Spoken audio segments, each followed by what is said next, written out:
Satu-satunya burung yang berani mematuk elang adalah burung gagak.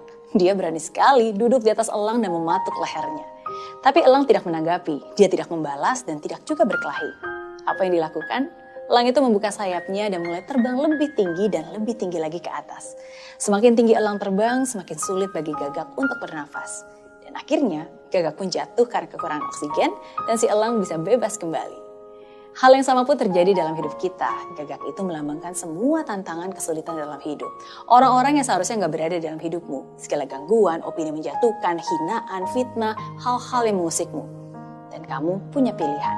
Melawan dan berkelahi dengan cara mereka, atau menggunakan waktu dan tenaga untuk terbang lebih tinggi dan melihat gangguan itu pergi dengan sendirinya. Jadi, berhentilah membuang waktumu dengan si burung gagak. Kesulitan itu hanya